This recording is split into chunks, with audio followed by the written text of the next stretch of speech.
오늘 이 하루를 살아가는 가운데 우리의 삶의 첫 시작이 어떤 고백입니까? 믿음의 고백입니까? 불신앙의 고백입니까?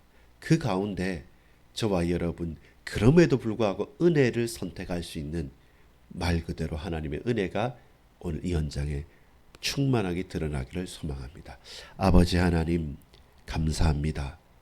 인생은 하나님으로부터 지음을 받았음에도 불구하고 하나님의 은혜와 역사가 충만히 있음에도 불구하고 언제 그랬냐는 듯이 대적하고 외면하고 또한 살인과 갈등과 굴림 속에서 또 다른 갈등들을 또 다른 문제들을 늘 만들어냅니다. 그 가운데 그럼에도 불구하고 끝까지 하나님 우리에게 은혜를 긍휼을 베풀어 주셨음을 믿사옵나니 우리에게 오늘도 하나님의 은혜와 사랑이 풍성하게 전달되어질 수 있도록 간절한 마음으로 순종함으로 받고 고백하고 엎드릴 수 있도록 주여 예배자로 살아가게 하옵소서. 예수 그리스도 이름으로 간절히 기도합니다. 아멘.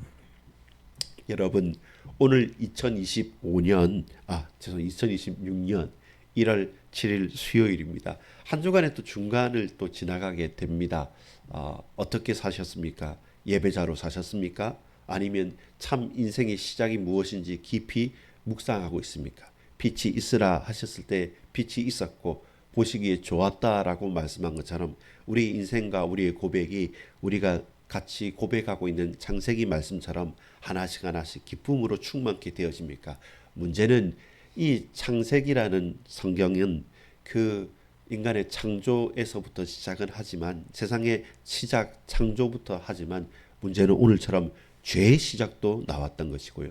그 죄의 결과로서 인간이 하나님을 떠나서 살인의 시작도 첫 사건도 일어나게 되는 겁니다. 그것이 오늘 우리가 함께 보는 창세기 4장 1절에서 26절까지의 말씀입니다.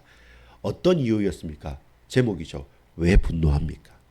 인간의 분노, 분, 그리고 그 섭섭함, 그리고 그 치밀어 오르는 그 죄악에 대한 본성들, 욕망들, 그 분노함이 그 개인을 사로잡아서 나의 사랑하는 형제 아우까지 죽이게 되고 또한 그것을 책망하시고 물으시는 하나님을 대적하면서 내 아우가 어디 있느냐라고 할 때 내가 아우를 지키는 자입니까? 라고 하면서 퉁명하고 그리고 대적하는 불순종의 인생들로 살아가는 살인의 시작, 살인의 결과가 드러나고 또 그 가운데서도 버리지 않으시는 하나님의 긍휼하심과 은혜가 우리에게 펼쳐집니다. 그것이 창세기 4장의 말씀입니다.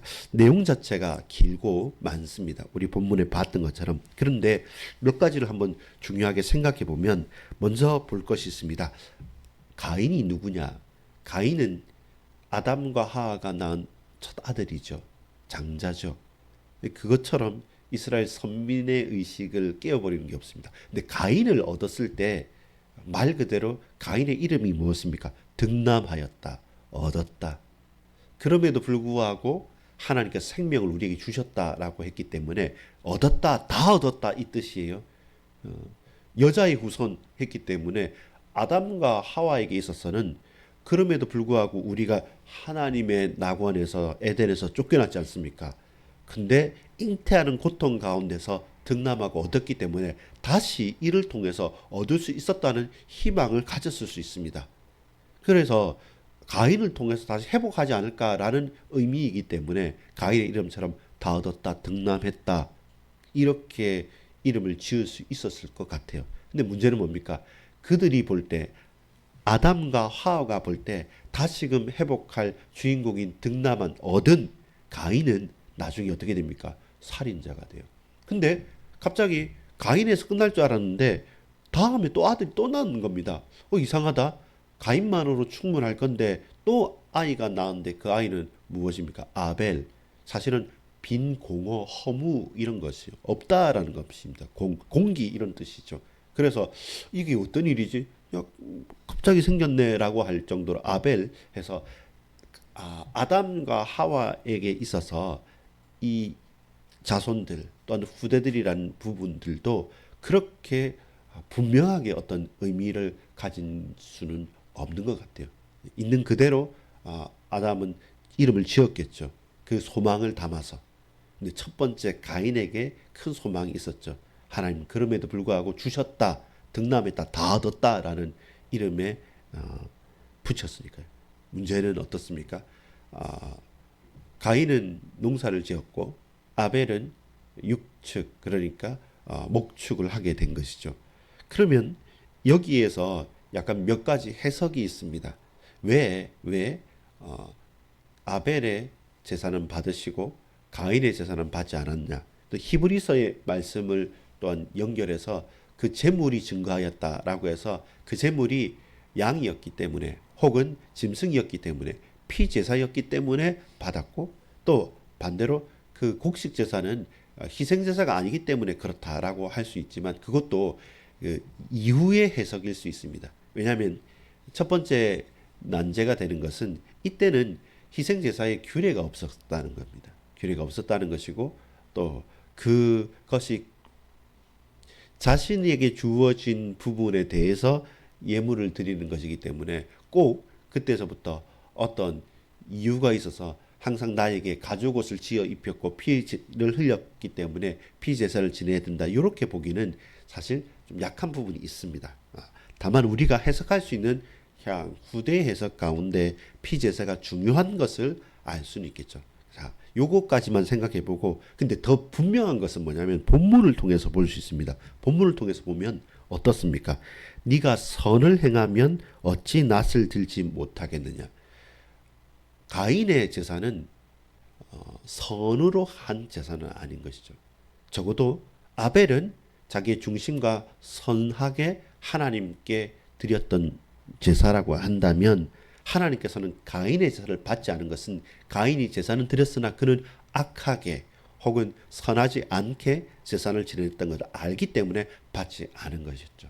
그리고 그것이 어떻습니까? 분명하다는 이유는 만약에 우리가 하나님으로부터 책망을 받으면 그것이 악하다, 죄악되다라고 한다면 그걸 돌이켜서 엎드릴 수 있고 회개할 수 있어야 되는데 그 죄악이 더욱더 충만해지는 것이죠. 드렸고 거절을 받습니다. 거절을 당합니다. 거절을 당하니까 내 악한 마음이 확 드러나게 되죠. 그럼 이걸 풀어야 되는데 하나님께가 아니라 자신에게가 아니라 돌이키고 회개하는 것이 아니라 나의 아우, 나는 받지 못하고 나는 연락되지 않았는데 내 동생은 받았다. 이거 봐라 라고 하면서 그 분노가 어디로 갑니까? 내 아우에게로 가서 그 아우를 들여서 죽이게 됩니다. 사실은 살인이라고 할까요? 여러 가지 부분이 있을 수 없는 일인데 그런데 가인은 그것을 감행하게 됩니다. 무엇 때문에? 네가 악하지 않다면 왜 분노하고 왜 낯빛이 바뀌느냐? 그 바뀐 낯빛이 결국은 죄가 그 악한 속성과 결합하여져서 어디로까지요? 살인까지 임하게 되는 것이죠. 그래서 우리는 한번 주의해 볼 필요가 있습니다. 무엇이로요? 예수 믿는다고 해서 무조건 선해지느냐? 혹은 유대인이라고 해서 선민이냐? 우리가 알고 있는 전통과 당연히 그렇겠지라고 하는 부분들이 절대로 그렇지 않다는 겁니다. 인생이요. 인간이 그렇게 호락호락한 존재는 아니라는 것입니다. 이것을 우리가 안다면 첫 살인의 시작이 어디에서부터? 분노. 그리고 그 분노는 비교의식, 거절감, 그리고 단절감. 결국 하나님과의 관계가 회복되지 않고 어그러졌을 때 하나님께 드리는 예물도 제사도 예배도 올바르지 않겠죠. 그 올바르지 않은 것이 드러났을 때, 들켰을 때 당황스러운 그리고 그 절망감, 그 부끄러움이 그 분노가 치밀어서 어디로? 하나님으로 참아 가지 못하니까 나에게 가장 가깝고 내가 풀 수 있는 존재인 내 아우에게 살인으로 나아간 것이고 그리고 그 살인에 대해서도 부정하는 것이죠. 어떻게 합니까? 하나님께서 부르십니다. 네 아우가 어디 있느냐? 내가 내 아우를 지키는 자입니까? 도리어 여러분 방귀 낀 놈이 성낸다고 도리어 살인하고 제약된 사람이 아닌 것처럼 말하는 것처럼 그렇게 하나님 앞에 거짓말하고 더 큰 죄악으로 가는 거죠. 그때 말씀하시죠. 그 아우의 피가 이 땅에서 말한다고 증가합니다. 그때야 이제는 그의 죄악을 확실하게 확연하게 알게 되고 내가 이제 살 수 없다고 보게 되는 것이죠.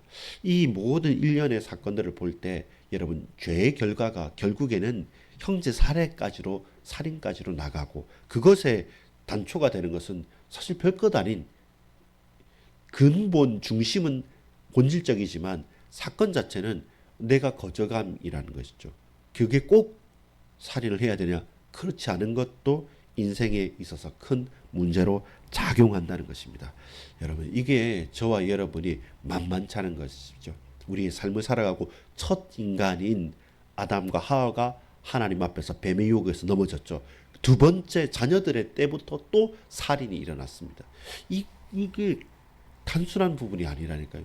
지금 우리의 삶에서도 동일합니다.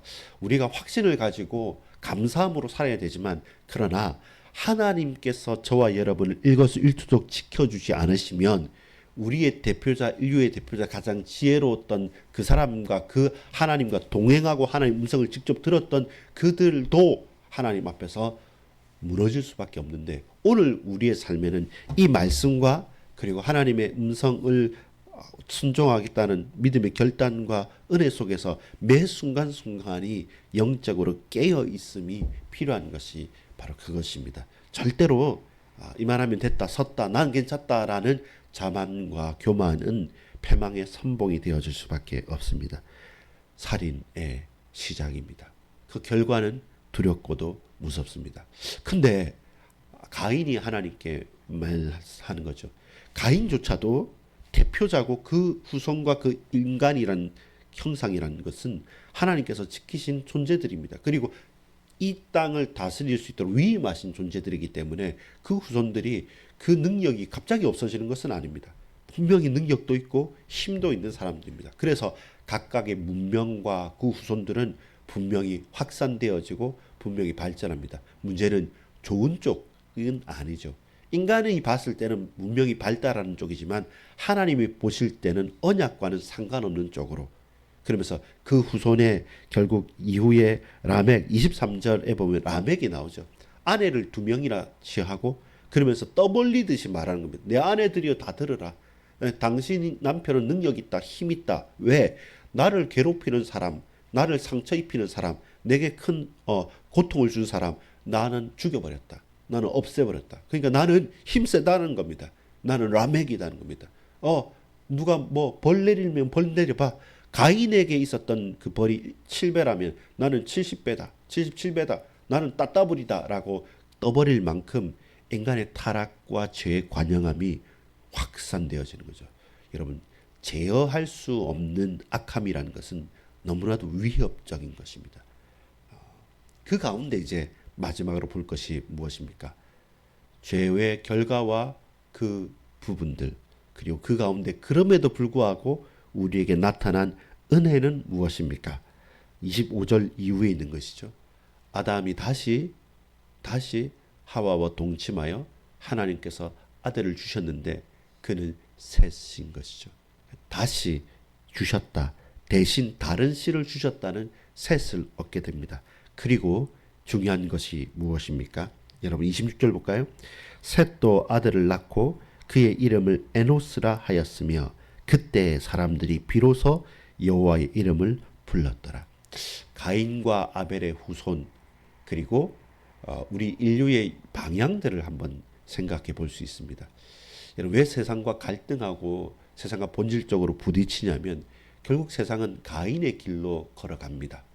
살인하고 죽이고 열심히 노력하고 문명을 쌓고 그리고 경쟁하고 군림하고 또 사람과 영향력을 주고받으면서 가인과 라멕의 길로 서로 다양한 길로 걸어가는데 정작 하나 무엇입니까? 여호와의 이름은 부르지 않습니다. 하나님은 그들에게서 사라졌습니다. 그래서 하나님께서 다른 씨를 주셔서 비로소 그제서야 여호와의 이름을 부르는 살인과 절망과 고통 속에서도 그러나 끝까지 하나님 긍휼을 버리지 않으시고 은혜를 베풀어 주셔서 다른 길을 우리에게 열어주셨습니다. 여러분 매력적이고 대단하고 힘있는 길은 사실은 세계사가 주목하는 길은 가인의 길일 수 있습니다. 그래서 한 명, 두 명은 살인자를 하지만 나라를 정복하고 민족을 멸망시키면 그 사람이 영웅이 됩니다. 민족의 주도자가 됩니다. 그게 참 쉽지 않은 판단하기 어려운 부분이죠. 그 가운데 우리가 걸어가야 될 길, 도도하게 그리고 분명하게 흔들리지 않고 걸어가야 될 길은 아벨과 셋의 길입니다. 죽임을 당하기도 하고 저 한쪽 구석에 별 힘없어 보이는 자들이긴 하지만 그러나 끝까지 항상 언약을 기억하고 비로소 여호와의 이름을 부르는 사람들, 그 사람들의 이야기를 성경은 주목하고 성경은 분명하게 이 길이 사는 길이라라고 증언하고 계십니다. 오늘 여러분, 우리의 분노함, 우리의 절망과 외면받음, 그것이 저와 여러분이 깨어있지 않으면 우리 죄성 때문에 살인과 강도와 약탈과 어찌할 수 없어서 실수인 것처럼 보이지만 그러나 그것이 큰 문제로 확산되게 되십니다. 그래서 여러분 분노하지 마십시오. 죄짓지 마십시오. 죄악에 사로잡히지 마십시오. 사로잡혀 먹히지 마십시오. 깨어 있어야 됩니다. 깨어 있어서 그럼에도 불구하고 하나님 우리에게 또 다른 길을 주십시오. 내 분노가 분노의 결과로 살인과 악독으로 끝나는 것이 아니라 이 상실감과 고통과 문제 속에서도 하나님 나를 통해서 베풀어질 또 다른 은혜를 또 다른 길을 내게 열어주십시오. 그때 그때 결과는 무엇입니까? 비로소 여호와의 이름을 부르는 겁니다. 여러분, 분노와 제약이 우리 문 앞에 내 앞에 엎드려져 있고 나를 집어삼키면 어떻게 됩니까?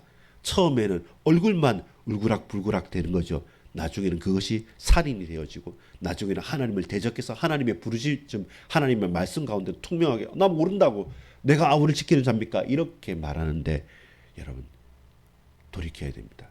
하나님께서 끝까지 놓치지 않으시고 베푸시는 은혜와 긍휼의 길로 갈 때 우리는 그 분노와 그 절망과 그 고통 속에서 여호와 하나님 하고 비로소 여호와의 이름을 더욱 부를 수 있는 사람들로 쓰임받게 되는 것입니다. 기도하겠습니다.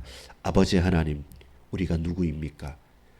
분노하여 낯빛을 바꾸며 살인하며 하나님을 대적하는 사람입니까?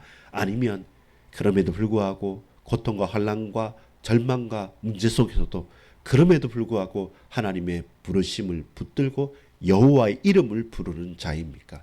살인자로 죽어가겠습니까? 생명을 살리는 또 다른 길로 하나님의 이름을 부르며 나아가겠습니까? 주여 우리로 당신의 길로 이끄시고 역사에 주옵소서. 구주 예수 그리스도 이름으로 간절히 기도 올리옵나이다. 아멘.